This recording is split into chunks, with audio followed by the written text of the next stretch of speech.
দুটি American F-16 fighter jet তীব্র গতিতে ইরান সাগরের দিকে এগিয়ে যাচ্ছিল। ঘড়িতে তখন সকাল 7:23। তাদেরকে এক বিশেষ মিশনে পাঠানো হয়েছিল।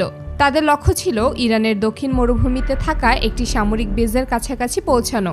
একজন ছিলেন ক্যাপ্টেন রবার্ট এবং অন্যজন ক্রিস্টোফার নামে একজন অভিজ্ঞ পাইলট। তাদের হাতে সময় ছিল খুবই কম, মাত্র 22 মিনিটের ভেতরে বিশেষ মিশন শেষ করে আবার আন্তর্জাতিক আকাশসীমায় ফিরে যেতে হবে তাদের। কারণ তারা জানত সকাল 8:30টার পর থেকে ইরানের উত্তরাঞ্চলের সামরিক ঘাঁটিগুলো পুরোপুরি চালু হয়ে যায়।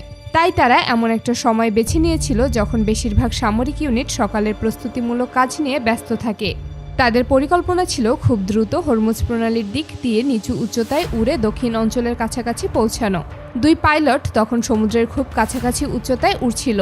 তাদের গতি ছিল অত্যন্ত বেশি, ঘন্টায় 2000 কিলোমিটারেরও বেশি গতিতে ছুটে চলা এই জেটগুলোকে সাধারণ যুদ্ধবিমান দিয়ে ধাওয়া করা প্রায় অসম্ভব। পাইলটরা মনে করেছিল ইরানের কাছে আধুনিক কোনো যুদ্ধবিমান নেই, তাই তাদেরকে যুদ্ধবিমান দিয়ে ধাওয়া করা খুব কঠিন হবে।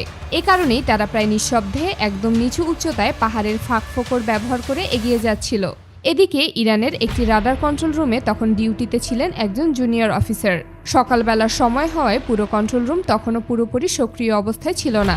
জুনিয়র অফিসার মূলত সাধারণ পর্যবেক্ষণের কাজ করছিলেন। তিনি রাডার স্ক্রিনে নজর রাখছিলেন কোনো অস্বাভাবিক সিগন্যাল দেখা যায় কিনা।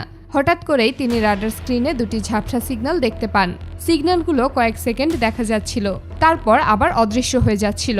প্রথমে তিনি বুঝতে পারেননি এটি আসলে কি। নতুন অফিসার হওয়ায় তিনি বিষয়টি নিয়ে কিছুটা চিন্তায় পড়ে যান। পরে দ্রুত তিনি একজন সিনিয়র অফিসারকে ডাকেন। সিনিয়র অফিসার এসে প্রথমে স্ক্রিনের দিকে তাকিয়ে কিছুই দেখতে পাননি। তিনি হয়তো ভেবেছিলেন জুনিয়র অফিসার ভুল দেখেছে, কিন্তু কয়েক মুহূর্ত পর আবারও সেই ঝাপসা সিগন্যাল দেখা দেয়। এবার তিনি বুঝতে পারেন বিষয়টি স্বাভাবিক নয়, কারণ হরমুজ অঞ্চলে সাধারণত কোনো যুদ্ধবিমান চলাচল করে না। বিশেষ করে আন্তর্জাতিক আকাশসীমার সেই অংশে সামরিক মহড়াও খুব কম হয়ে থাকে।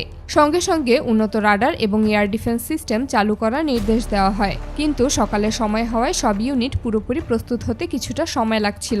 অনেক সিস্টেম তখন স্ট্যান্ড বাই মোডে ছিল, সেগুলো সম্পূর্ণ সক্রিয় করতে প্রায় 10 থেকে 15 মিনিট সময় লাগার কথা ছিল। এদিকে আকাশে থাকা দুই পাইলট হঠাৎ করেই তাদের বিমানে সতর্ক সংকেত লক্ষ্য করেন। বিমানের ভেতরের সিস্টেম দেখাচ্ছিল কেউ তাদেরকে রাডার লক করছে, অর্থাৎ কোনো এয়ার ডিফেন্স সিস্টেম কিংবা ক্ষেপণাস্ত্র তাদের অবস্থান ট্র্যাক করার চেষ্টা করছে। বিষয়টি দেখে তারা অবাক হয়ে যায়, কারণ তারা ধারণা করেছিল এত নিচু উচ্চতায় এবং এত বেশি গতিতে উড়লে সহজে ধরা পড়বে না। কিছুক্ষণ পরেই তারা আকাশে দ্রুত গতিতে ধেয়ে আসা একটি মিসাইল দেখতে পায়। ইরান সাধারণত SAM-6 সিরিজের এয়ার ডিফেন্স সিস্টেম ব্যবহার করে থাকে। এই সিস্টেম থেকে ছোড়া মিসাইল অত্যন্ত দ্রুত গতিতে উড়ে লক্ষ্যবস্তুকে অনুসরণ করতে থাকে। তখন দুই পাইলট দ্রুত বিমানের ফ্লেয়ার সিস্টেম চালু করেন। এই ধরনের ফ্লেয়ার ব্যবহার করা হয় মূলত ক্ষেপণাস্ত্রকে বিভ্রান্ত করার জন্য, কিন্তু এয়ার ডিফেন্স সিস্টেম থেকে আরও 6টি মিসাইল ছোড়া হয়। তখন দুই জেট দ্রুত আন্তর্জাতিক আকাশসীমার দিকে ফিরে যাওয়ার চেষ্টা করে। রাডার কন্ট্রোল রুমে থাকা অফিসাররা স্ক্রিনে দেখতে পাচ্ছিল ঝাপসা দুটি সিগন্যাল দ্রুত দূরে সরে যাচ্ছে, কিন্তু হঠাৎ করেই একটি সিগন্যাল অদৃশ্য হয়ে যায়। তখন সিনিয়র রাডার অফিসার বুঝতে পারেন একটি মিসাইল তার লক্ষ্যবস্তুতে পৌঁছাতে সক্ষম হয়েছে। এরপর পুরো ঘটনা বিভিন্ন আন্তর্জাতিক গণমাধ্যম এবং সামাজিক যোগাযোগ মাধ্যমে ছড়িয়ে পড়ে। পরে আমেরিকার পক্ষ থেকে জানানো হয় এটি ছিল একটি রুটিন সামরিক মহড়া এবং ভুলবশত বিমানগুলো ওই অঞ্চলের কাছাকাছি চলে গিয়েছিল। অন্যদিকে ইরানের পক্ষ থেকে কঠোর বার্তা দেওয়া হয়। তারা জানিয়ে দেয় তাদের আকাশসীমায় কোনো ধরনের অনুপ্রবেশ সহ্য করা হবে না। এই ঘটনার পর ইরান তাদের আকাশ, নৌ এবং বিমান ঘাঁটিগুলোতে নিরাপত্তা আরও জোরদার করে। তারা তাদের সব ইউনিটকে পুরোপুরি সক্রিয় থাকার নির্দেশ দেয়, কারণ মধ্যপ্রাচ্যের এই চলমান পরিস্থিতির মধ্যে ইরান কোনোভাবেই তাদের আকাশসীমার নিরাপত্তার ক্ষেত্রে বিন্দু পরিমাণ ছাড় দিতে রাজি নয়।